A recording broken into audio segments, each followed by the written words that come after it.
आज समाप्त हो रही है। ये मेरा एक प्रकार से इस यात्रा का आखिरी कार्यक्रम है, लेकिन मुझे ऐसा लग रहा है कि सचमुच में अब यात्रा शुरू हो रही है।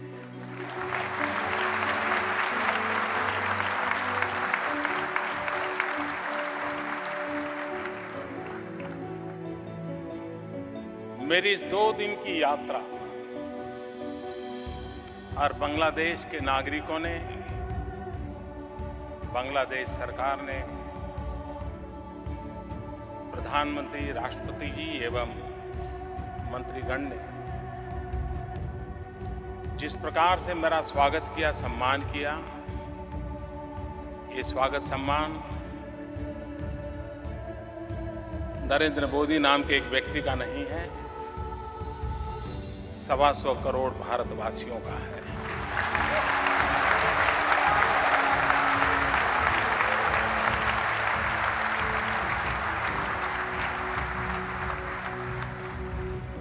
इस 2 दिन की यात्रा के बाद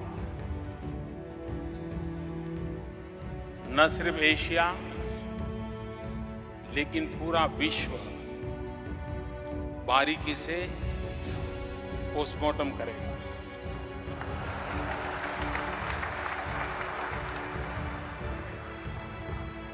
कोई तराजू लेकर के बैठेंगे, क्या खोया क्या पाया।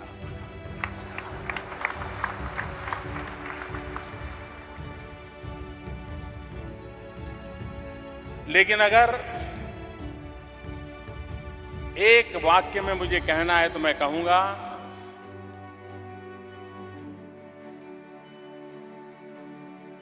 कि लोग सोचते थे कि हम पास हैं, लेकिन अब दुनिया को स्वीकार करना पड़ेगा कि हम पास भी हैं, साथ भी है।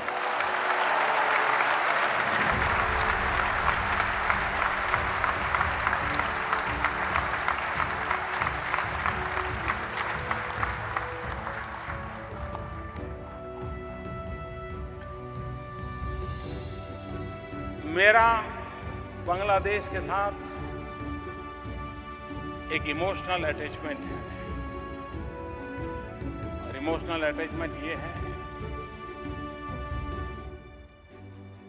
कि मेरे जीवन में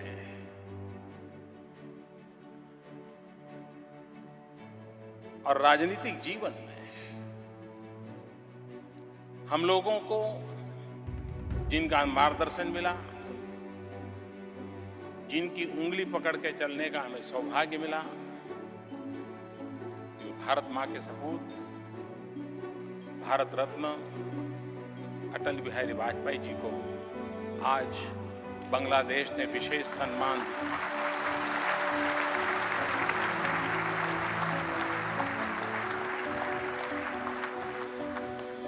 और सम्मान मिला एक मुक्ति योद्धा राष्ट्रपति जी के हाथों से।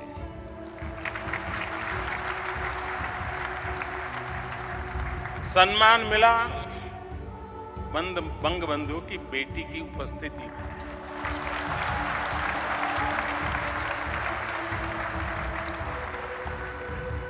और सम्मान लेने का सौभाग्य उस व्यक्ति के पास था जिसने युवानी में कभी राजनीति से जिसका कोई लेना देना नहीं था। मैं वो इंसान हूं, बहुत देर से राजनीति में आया, करीब 90 के आसपास। लेकिन मुझे अपने जीवन में सबसे पहला कोई राजनीतिक कार्यक्रम में हिस्सा लेने का सौभाग्य मिला। मैं युवा था, युवा सहज गतिविधियों से जुड़ा था, लेकिन उस समय अखबारों में पढ़ते थे बांग्लादेश के लड़ाई के संबंध में, मुक्ति योद्धाओं की लड़ाई के संबंध में, यहां पर हो रहे जुल्म के संबंध में, और जैसा आपका खून खौलता था, हमारा खून भी खौलता था।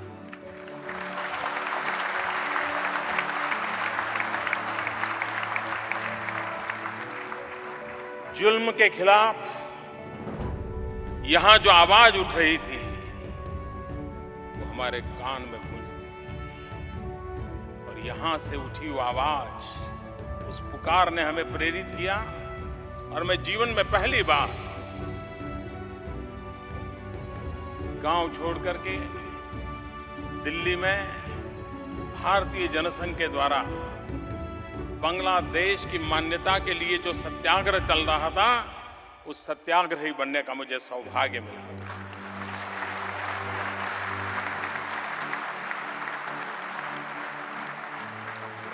इस संघर्ष में से निकल करके विकास की यात्रा को आरंभ किया।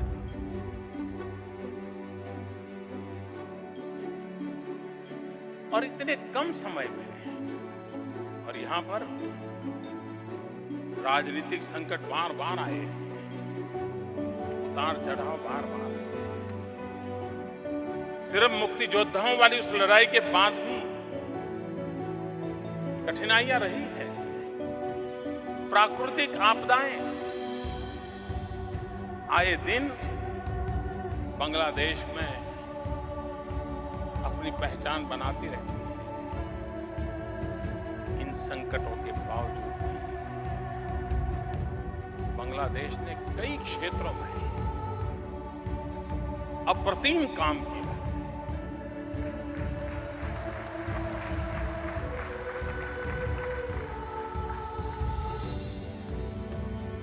लोगों का ध्यान यहां की गारमेंट इंडस्ट्री के विकास की तरफ तो जाता है, और भी बधाई के पात्र हैं सारे।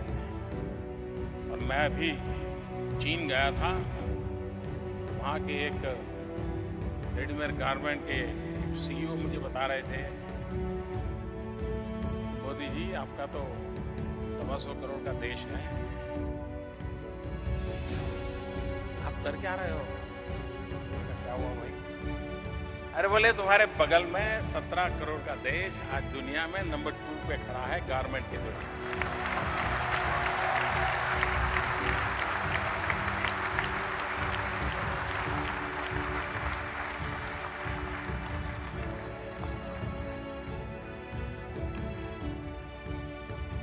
किसी को ये लगता होगा तो उस समय मोदी को क्या लगा होगा?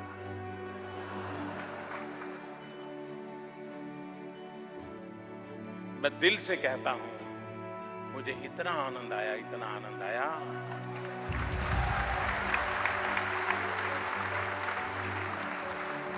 और आनंद इस बात का था कि हम जो कि डेवलपिंग कंट्रीज की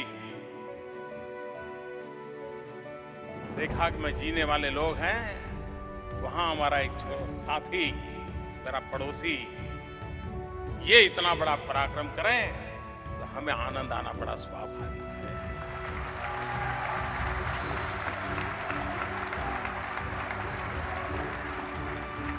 सूरज पहले यहां निकलता है, लेकिन बाद में किरणें हमारे यहां भी तो पहुंचती है।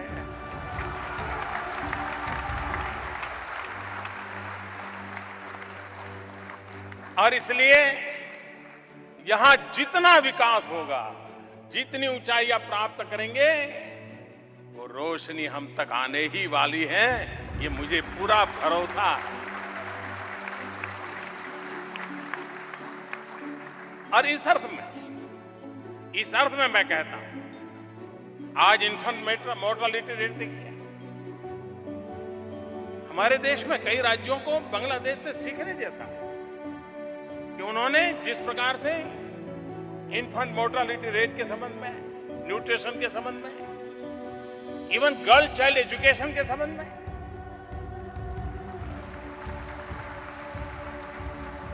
ये बातें हैं जो स्वाभाविक रूप से, क्योंकि जब बांग्लादेश आता है ना, बात का हमेशा गर्व होता है कि मेरे भी देश का कोई जवान था जिसने अपना रक्त दिया था इस बांग्लादेश में।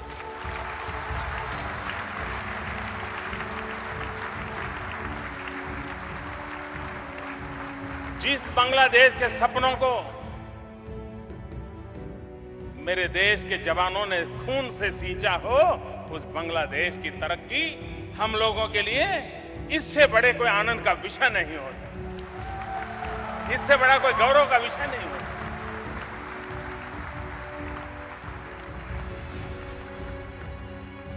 मैं प्रधानमंत्री जी को विशेष रूप से बधाई देना चाहता हूं। उन्होंने एकमात्र अपना गोल बनाया, डेवलपमेंट, विकास।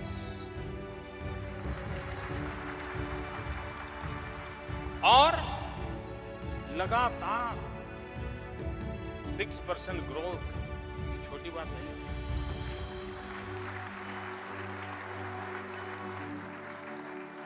ये छोटा अचीवमेंट नहीं है। और इसके कारण जो बांग्लादेश की आर्थिक व्यवस्था की मजबूत नींव तैयार हो रही है, जो आने वाले दिनों में यहां के भविष्य को बनाने वाली है, ये मैं साफ साफ देख सकता हूं।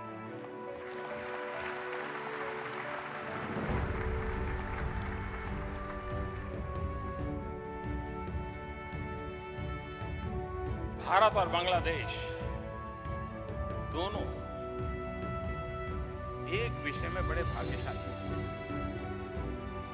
भारत के पास भी 65% पॉपुलेशन 35 साल से कम उम्र की है, और बांग्लादेश के पास भी 65% पॉपुलेशन 35 साल से कम उम्र की है। ये जवानी से भरा हुआ देश है।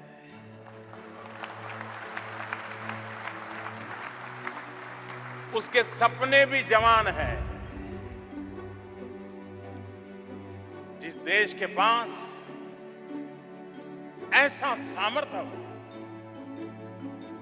और विकास को समर्पित नेतृत्व हो, कुछ कर गुजारने का उमंग हो, मैं विश्वास से कहता हूं, अब बांग्लादेश की विकास यात्रा कभी रुक नहीं सकती है, न रुक नहीं।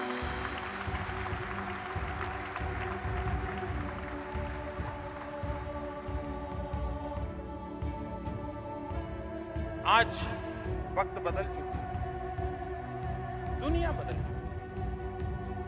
वो एक कालखंड जब विस्तारवाद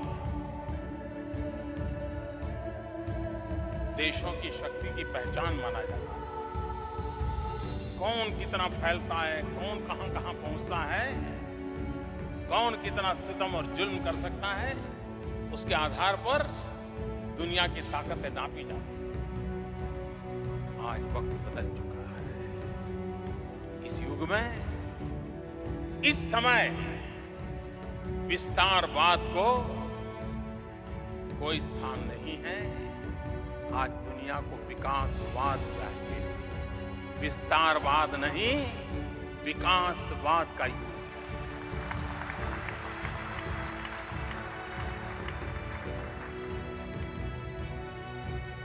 और यही मूलभूत चिंतन है। बहुत कम लोग इस बात का मूल्यांकन कर पाए हैं कि भारत और बांग्लादेश के बीच लैंड बाउंड्री एग्रीमेंट, क्या ये सिर्फ जमीन विवाद का समझौता हुआ है? अगर किसी को ये लगता है कि 2-4 किलोमीटर जमीन इधर गई और 2-4 किलोमीटर जमीन उधर गई, ये वो समझौता नहीं है। ये समझौता दिलों को जोड़ने वाला समझौता है।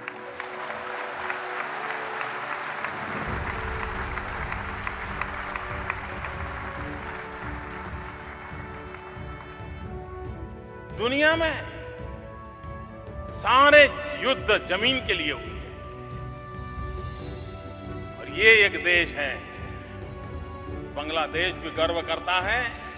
मुझे आज आपके टूरिज्म मिनिस्टर मिले थे, वो कह रहे थे हम बुद्ध सर्किट शुरू करना चाहते हैं टूरिज्म के लिए। भारत भी बुद्ध के बिना भारत अधूरा है, और जहां बुद्ध है वहां युद्ध नहीं हो सकता।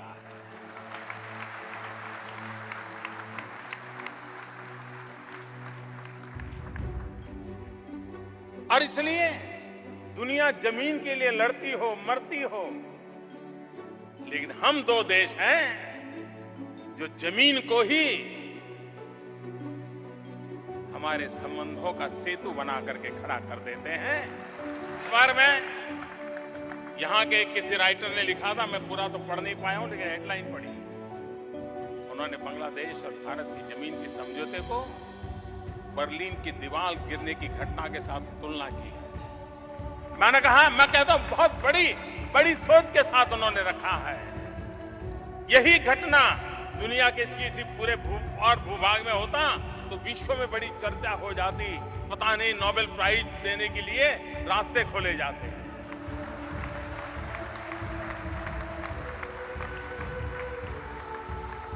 हमें कोई नहीं पूछेगा कि हम गरीब देश के लोग हैं,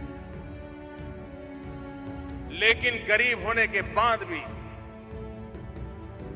अगर हम मिलके चलेंगे, साथ साथ चलेंगे, अपने सपनों को संजोने के लिए कोशिश करते रहेंगे, दुनिया हमें स्वीकार करे या न करे, दुनिया को इस बात को मानना पड़ेगा कि यही लोग हैं जो अपने बलबूते पर दुनिया में अपना रास्ता खोजते हैं, रास्ता बनाते हैं, रास्ते पर चल पड़ते हैं।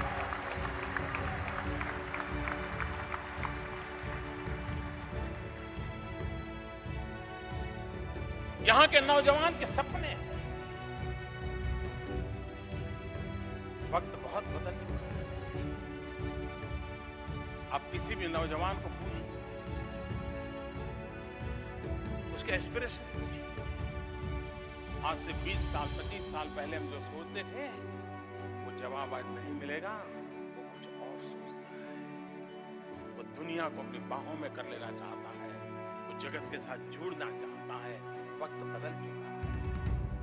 ये हम लोगों का दायित्व है कि हमारी युवा पीढ़ी को विकास के लिए हम अवसर दें, शिक्षा के लिए अवसर दें, उन नई चीजों को प्राप्त करने के लिए अवसर दें।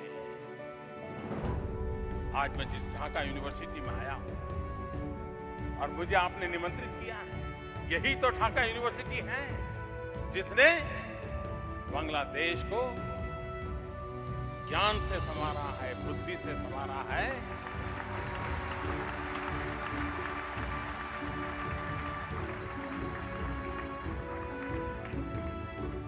व्यक्ति व्यक्ति में ज्ञान दीप जलाने का काम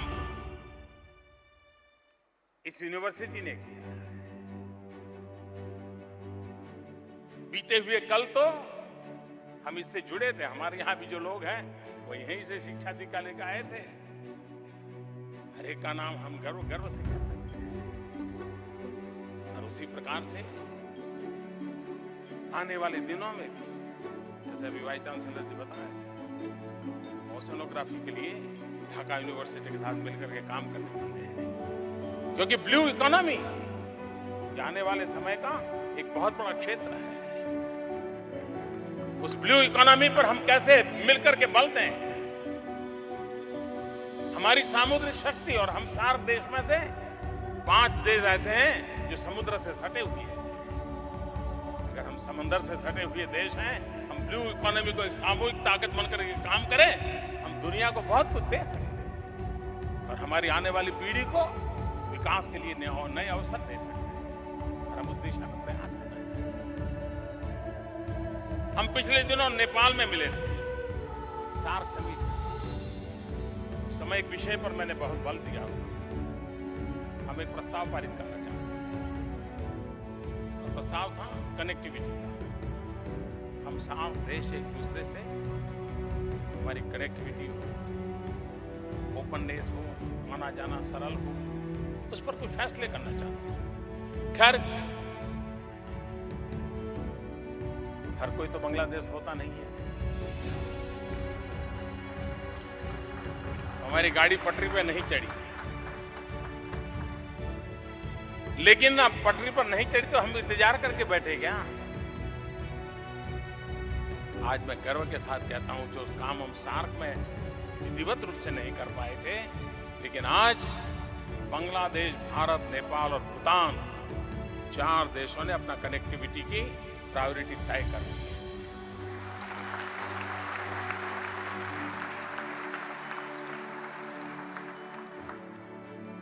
और ये हम मान के चले, सारे यूरोपियन यूनियन की बात करते हैं, यूरोपियन यूनियन की इकोनॉमी जो बदलाव आया, उसके मूल में एक कारण ये है, इजी कनेक्टिविटी।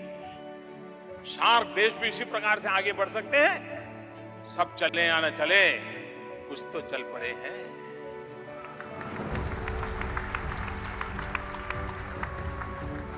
और इसलिए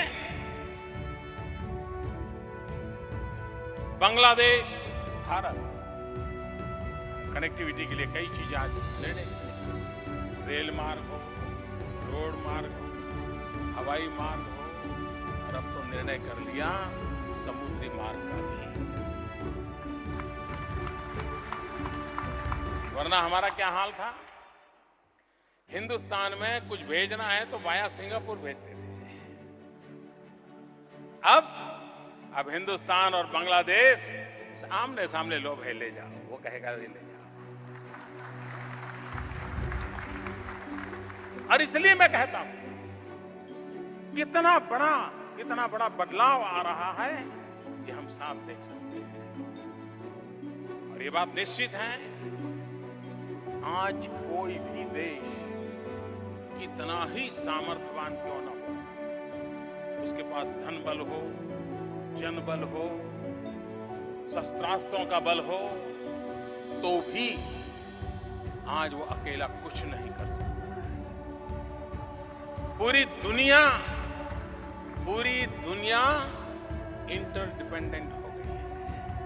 एक दूसरे के सहारे के बिना अब विश्व नहीं चल सकता।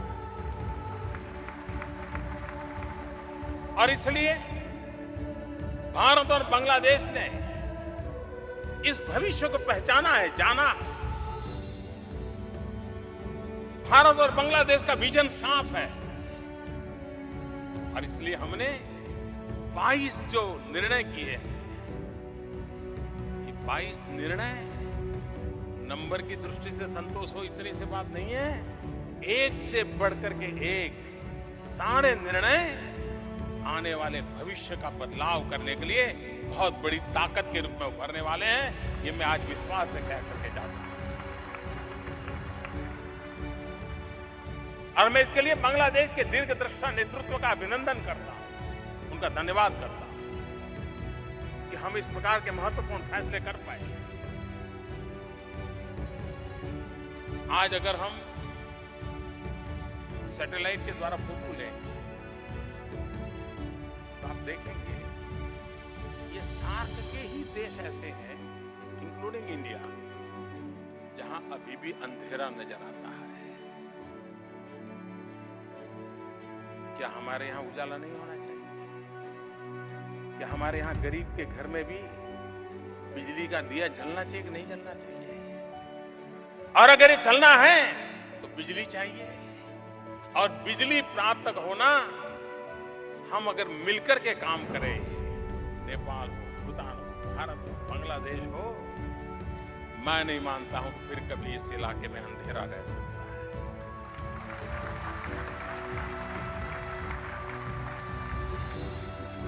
और साथ साथ जब मैं कहता हूं, जब हमने त्रिपुरा में पलटन में बिजली का कारखाना लगाया, वो बिजली कारखाने के बड़े बड़े यंत्र ले जाने थे, बांग्लादेश की मदद नहीं मिलती तो हम वहां नहीं ले जा सकते थे। बांग्लादेश ने हमें मदद की, समुद्री मार्ग से हमें जाने दिया, और आज वहां बिजली का कारखाना पलटन में शुरू हो गया, और 100 मेगावाट बिजली बांग्लादेश को आना शुरू हो गया। 500 मेगावाट बिजली देने का हमने वादा किया था, और कल हमने तय किया है 1000 मेगावाट बिजली बांग्लादेश को।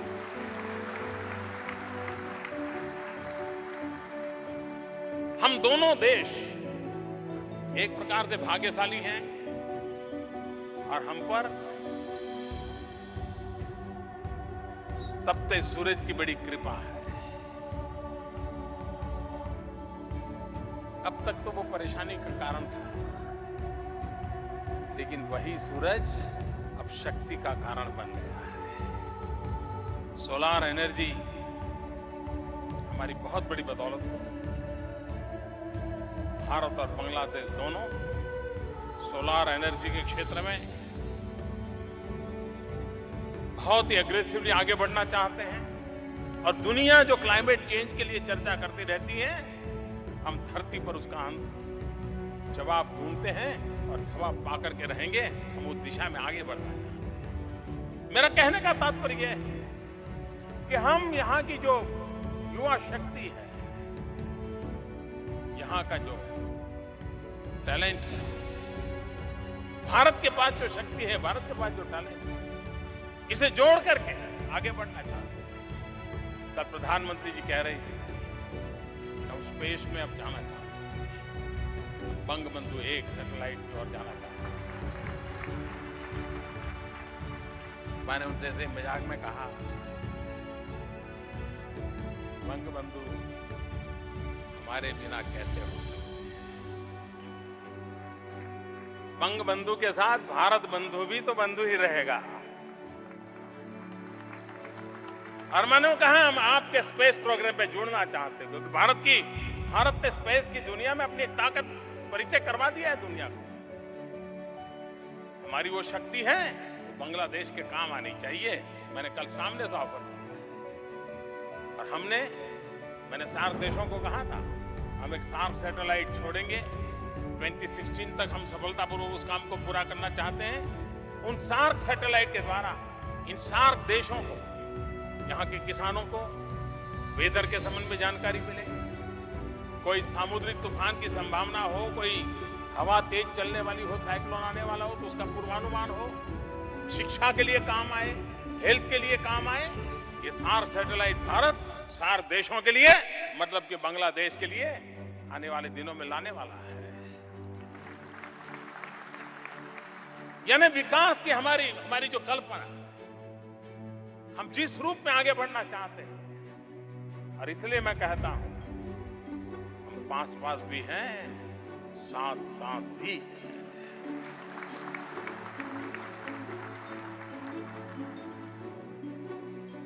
बांग्लादेश ने अनेक, खास करके विमेन एम्पावरमेंट के लिए जो काम किए हैं, मैं समझता हूं काबिल-ए-तारीफ है।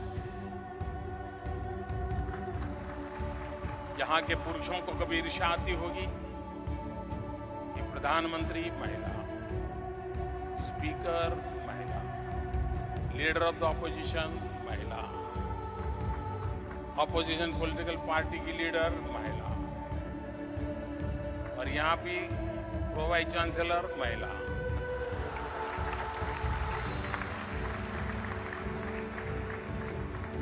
ये सुनकर के गर्व होता है। हम एशियन कंट्रीज आज भी दुनिया के कुछ देशों में महिला को राष्ट्र के प्रमुख के रूप में स्वीकार करने के लोगों की मानसिकता कम है। ये भूभाग दुनिया का ऐसा है कि जहां पर नारी को राष्ट्र का नेतृत्व करने का बार अवसर मिलता है। चाहे हिंदुस्तान हो, बांग्लादेश हो, पाकिस्तान हो, इंडोनेशिया हो, थाईलैंड हो, अब देखिए इस भूभाग में श्रीलंका, ये विशेषता है हमारी। लेकिन फिर भी हम कहीं और होते तो दुनिया में जय जयकार होता। देखिए हम गरीब हैं, हम पिछड़े हैं, कोई हमारी ओर देखने को तैयार नहीं। हम सम्मान से, गर्व से खड़े हो कि दुनिया को दिखाने के लिए हमारे पास ये ताकत है। दुनिया को मानना पड़ेगा कि विमेन एम्पावरमेंट में भी हम दुनिया से कम नहीं हैं।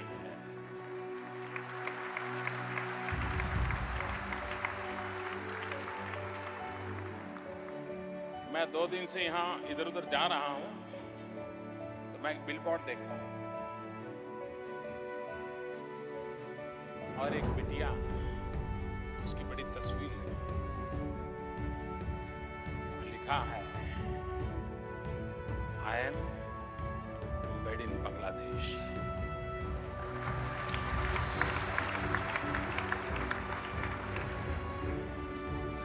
आपकी महिला क्रिकेटर सलमा खातून के वो चेहरा,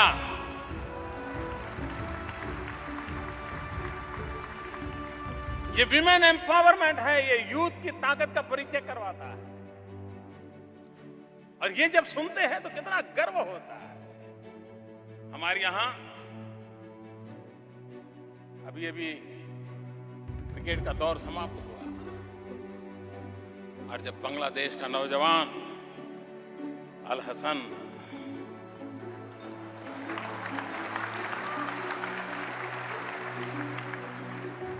देखिए, बांग्लादेश विकास करने की उसकी गति कितनी तेज है। क्रिकेट की दुनिया में बांग्लादेश की एंट्री देर से हुई, लेकिन आज हिंदुस्तान समेत सभी क्रिकेट टीमों को बांग्लादेश की क्रिकेट टीम को कम आंकने की हिम्मत नहीं है।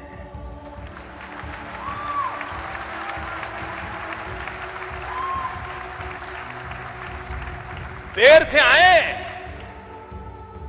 आए, लेकिन आपने उन प्रमुख देशों में अपनी जगह बना ली है। ये बांग्लादेश की ताकत है।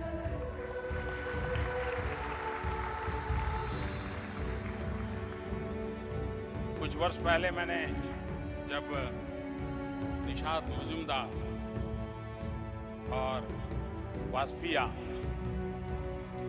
भूल तो नहीं गए ना आप लोग? गरीब परिवार की दो बेटियां, गरीब परिवार से और एवरेस्ट जाकर के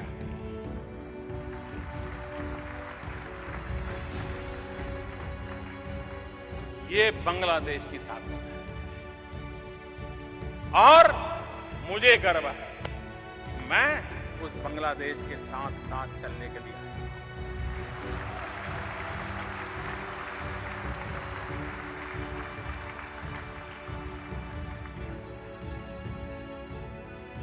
ये एक सामर्थ्य होता है जो हमें नई शक्ति देता है। कुछ बातें हैं जो अभी भी करनी है। ऐसा नहीं कि भाई मैं यहां 40 घंटे में सब कुछ करके निकल जा ना, कुछ करना बाकी है।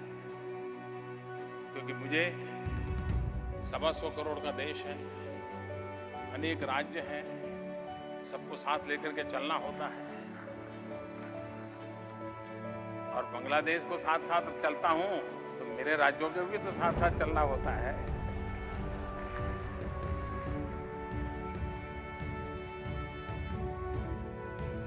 और जब भी बांग्लादेश आया तो स्वाभाविक है, तीस्ता के पानी की चर्चा होना बड़ा स्वाभाविक है। गंगा और ब्रह्मपुत्र के पानी के संबंध में हम साथ चले हैं और मुझे भरोसा है और मेरा तो मत है, पंछी, पवन और पानी, तीन को वीजा नहीं लगता है।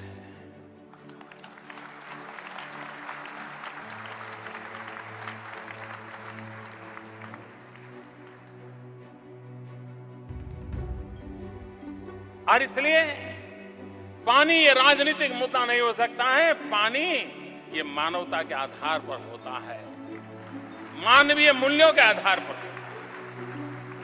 और उसको मानवीय मूल्यों के आधार पर समस्या का समाधान करने का प्रयास हम मिलकर के करेंगे, मुझे विश्वास है, और रास्ते निकलेंगे, मैं विश्वास दिलाता हूं। कोशिश जारी रहनी चाहिए, विश्वास टूटना नहीं चाहिए, विश्वास डिगना नहीं चाहिए, परिणाम मिलकर के रहता है।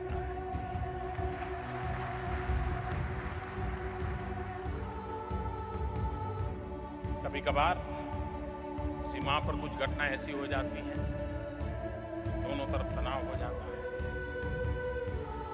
किसी भी निर्दोष की मौत हर किसी के लिए पीड़ा है। गोली यहां से चली या वहां से चली उसका महत्व नहीं है, मरने वाला गरीब होता है, इंसान होता है। और इसलिए हमारी सीमा पर ऐसी वारदात न हो, और उसके कारण हमारे बीच तनाव पैदा करना चाहने वाले तत्वों को ताकत न मिले, कि हम दोनों देशों की जिम्मेवारी और हम निभाएंगे, निभाते रहेंगे, ऐसा मुझे विश्वास है। इस बार कई महत्वपूर्ण निर्णय हुए। ह्यूमन ट्रैफिकिंग के संबंध में कठोरता से काम लेने के लिए दोनों देशों ने निर्णय किया है। इलीगल मूवमेंट जो होता है, उसके कारण भारत में भी कई राज्यों में उसके कारण तनाव पैदा होता है। हमने दोनों ने मिलकर के इसकी चिंता व्यक्त की है। फेक करेंसी करे कोई, खाए कोई, और बदनामी बांग्लादेश को मिले।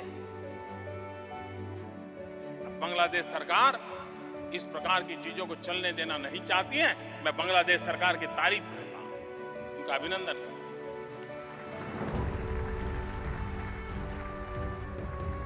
यही तो चीजें हैं जो हमें साथ साथ चलने के लिए हमारा हौसला बुलंद करते हैं।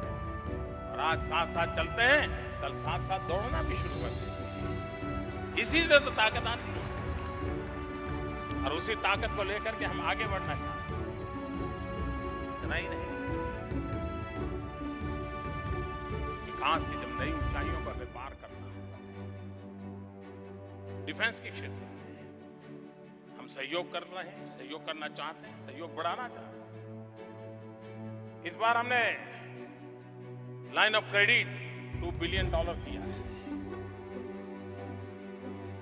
और ये करने का हमारा हौसला इसलिए बुलंद हुआ है कि पहले जो लाइन ऑफ क्रेडिट दी थी, अगर बहुत बढ़िया ढंग से किसी ने उसको उपयोग किया तो बांग्लादेश ने किया है। और इसलिए ये नया जो लाइन ऑफ क्रेडिट का हमारा निर्णय है, मुझे पूरा भरोसा है कि बांग्लादेश उसका सही सही उपयोग करेगा। हमने एक बड़ा महत्वपूर्ण निर्णय किया है, इंडिया SEZ बनाने का। भारत के लोग यहां आए, पूंजी निवेश करें, यहां के नौजवानों को रोजगार दें, यहां की जो कच्चा माल है उसको मूल्य वृद्धि करें, यहां की इकोनॉमी को लाभ हो, और भारत और बांग्लादेश में ट्रेड डेफिसिट का जो फासला है उसको कम करने में बहुत बड़ी ताकत बन जाएगा। हम नहीं चाहते कि बांग्लादेश हिंदुस्तान से तो माल लेता रहे और बांग्लादेश से कम सामान हिंदुस्तान आए। नहीं, हम बराबरी चाहते हैं। हम भी चाहते हैं बांग्लादेश का माल हिंदुस्तान में बिकना चाहिए। हम बराबरी से आपके एक मित्र राष्ट्र के रूप में हम खड़े हैं, और इसलिए हमारी भूमिका यही है कि हम किस प्रकार से आगे बढ़ें, किस प्रकार से हम साथ चलें, उसी को लेकर के हम चलना चाहते हैं। आज दुनिया में कुछ संकटों का सामना भी हमें करना है। आने वाले दिनों में यूनाइटेड नेशन अपनी 70वीं सालगिरह मनाने जा रहा है। 70 साल की यात्रा कम नहीं है। प्रथम और दूसरे विश्व युद्ध की छाया में यूनाइटेड नेशन का जन्म हुआ। तब दुनिया की स्थिति अलग थी। उस समय इंडस्ट्रियल रिवॉल्यूशन हुआ था। आज इंटरनेट रिवॉल्यूशन का कालखंड है, वक्त बदल चुका है, लेकिन यूएन वही का वही है। आज भी यूएन पिछली शताब्दी के कानून से चलता है। शताब्दी बदल चुकी, यूएन नहीं बदला है। हम जो गरीब देश हैं, उन्होंने मिल बैठ करके यूनाइटेड नेशन भी अपनी 70वीं सालगिरह मनाते समय विश्व को नए नजरिए से देखे। बांग्लादेश जैसे छोटे छोटे देश, भारत बांग्लादेश जैसे गरीबी से लड़ रहे देश, सार्क के देश जो गरीबी से जूझ रहे हैं, लड़ाई लड़ रहे हैं, उनकी समस्याओं की ओर विश्व ध्यान दे। और इसलिए ऐसे सभी देशों ने मिलकर के हमारे दुनिया को, युद्ध होता है तो कैसे काम करना ये तो आता है, सीमा पर लड़ाई कैसे होगी, सेना क्या करेगी, वायुसेना क्या करेगी, सब आता है। लेकिन टेररिज्म से कैसे अभी तक दुनिया को समझ नहीं आ रहा है कि रास्ते क्या हैं। और यूएन भी गाइड नहीं कर पा रहा। मुझे खुशी की बात है, बांग्लादेश की प्रधानमंत्री एक महिला होने के बावजूद भी डंके की चोट पर कह रही है कि टेररिज्म के संबंध में मेरा जीरो टॉलरेंस है।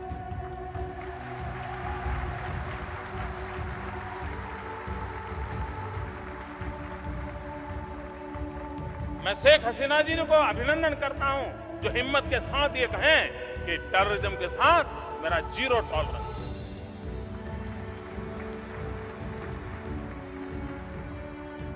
टेररिज्म,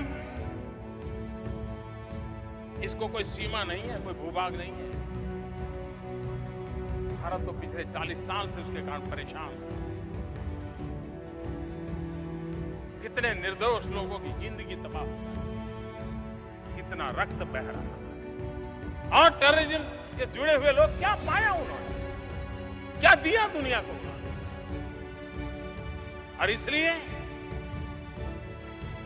टेररिज्म का रूप ऐसा है जिसे कोई सीमाएं नहीं, कोई भूभाग नहीं है, न उसके कोई आदर्श है, न कोई मूल्य है, न कोई संस्कृति है, न कोई परंपरा है। अगर है तो उनका एक ही इरादा है, और वो है मानवता की दुश्मनी। टेररिज्म वो मानवता का दुश्मन है। और इसलिए हम किसी भी पंथ संप्रदाय के क्यों न हो, किसी भी पूजा पद्धति में क्यों न मानते हो, हम पूजा पद्धति में विश्वास करते हो या न करते हो, हम ईश्वर या अल्लाह में विश्वास करते हो या न करते हो, लेकिन मानवता के खिलाफ ये जो लड़ाई चली है, मानवतावादी शक्तियों का एक होना बहुत आवश्यक है।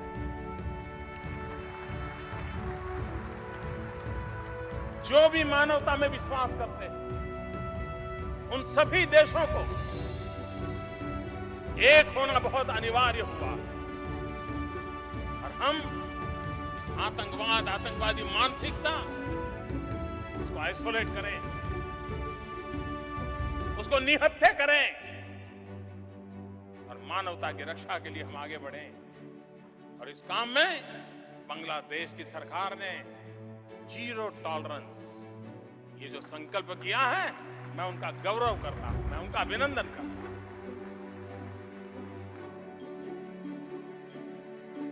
और मैं साफ मानता हूं, बांग्लादेश और भारत के बीच, न सिर्फ बांग्लादेश और भारत के बीच, 7 देशों में भी हमें टूरिज्म को बढ़ावा देना चाहिए। टूरिज्म को हमने बढ़ावा देना चाहिए। और टूरिज्म है, tourism unites the world, terrorism divides the world.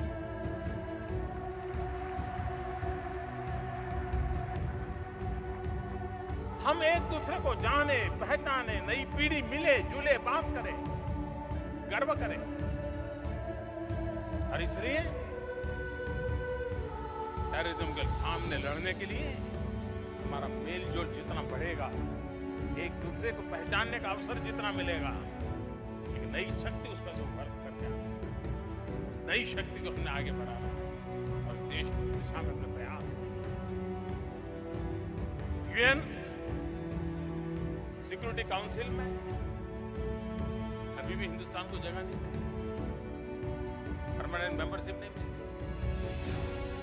आप कल्पना कर सकते हैं, दुनिया की 1/6 पॉपुलेशन, हर 6ठा व्यक्ति हिंदुस्तानी है, लेकिन उसको दुनिया की शांति के संबंध में चर्चा करने के लिए कैसी सोच है।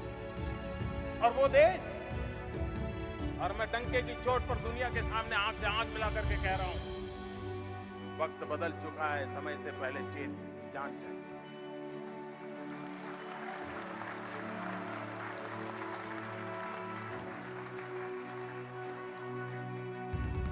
हिंदुस्तान वो देश है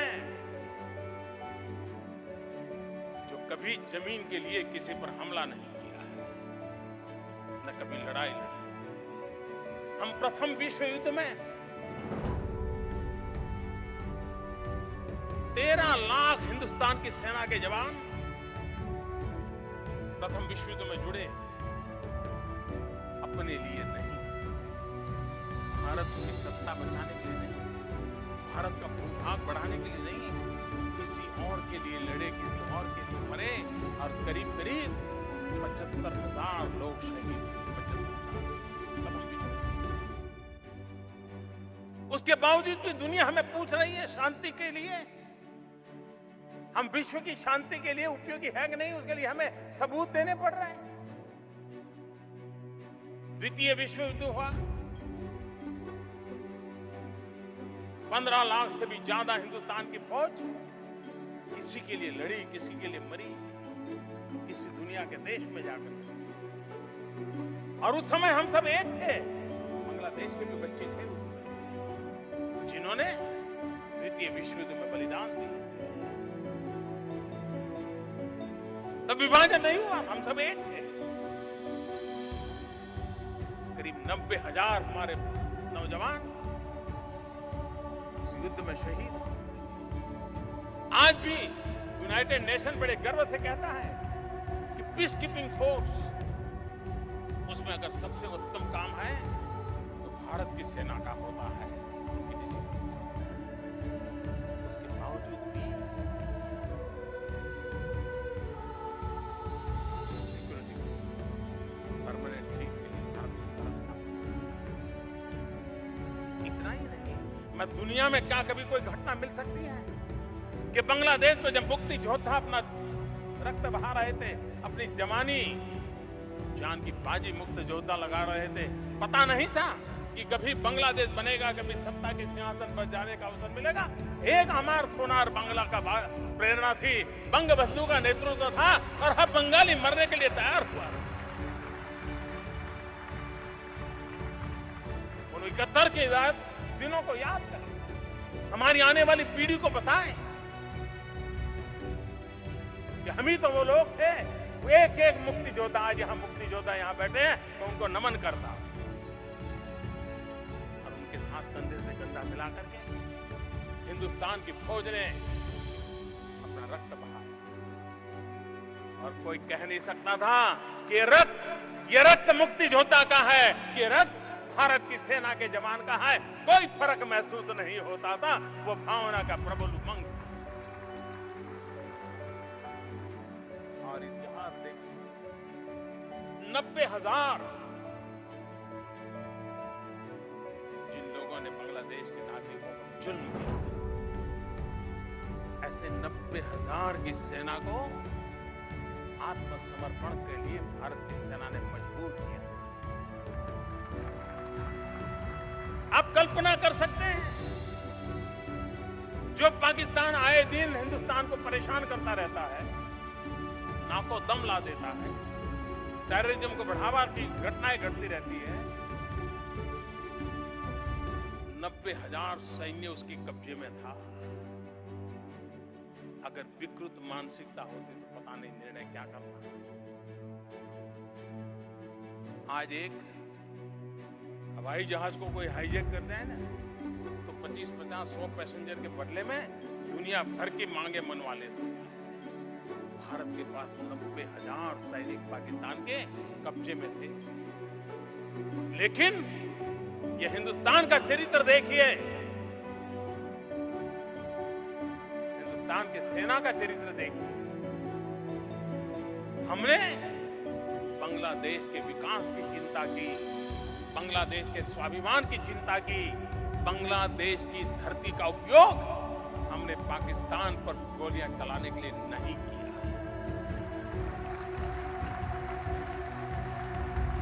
हमने बांग्लादेश के स्वाभिमान के लिए, मुक्ति योद्धाओं के लिए लड़ाई लड़ी, लेकिन उन 90,000 का ब्लैकमेलिंग करके पाकिस्तान के खिलाफ लड़ने के लिए हमने बांग्लादेश की भूमि का उपयोग नहीं किया। क्यों? हम चाहते थे कि बांग्लादेश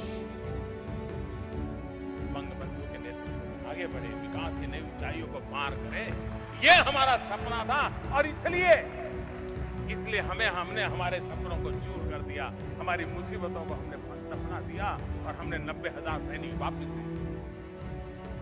90,000 सैनिक वापस देने की एकमात्र घटना की ताकत इतनी है कि पूरे विश्व ने भारत की शांति के प्रति प्रतिबद्धता कितनी है, विश्व शांति के लिए प्रतिबद्धता कितनी है, इसको नापने के लिए ये एक घटना काफी है और भारत को परमानेंट मेंबरशिप के लिए रास्ते खुल जाएंगे।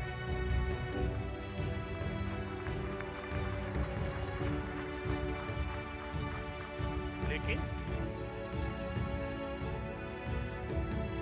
मुझे मालूम है गरीब देशों, डेवलपिंग कंट्रीज, हम जैसे इस इलाके में दूर सुदूर पड़े हुए लोगों को मिल बैठ करके लड़ाइयां लड़ते हैं। विश्व के रंगमंच पर हम सबको एक ताकत बनकर के उभरना पड़ेगा। हमारी समस्याओं का समाधान करने के लिए हम अपने आप कंधे से कंधा मिला करके चल करके समस्याओं का समाधान कर सकते हैं। किसी की मदद से अगर 2 साल में हो सकता है तो किसी की मदद के बिना 5 साल में भी तो होके रहेगा। हम झुकने वाले नहीं।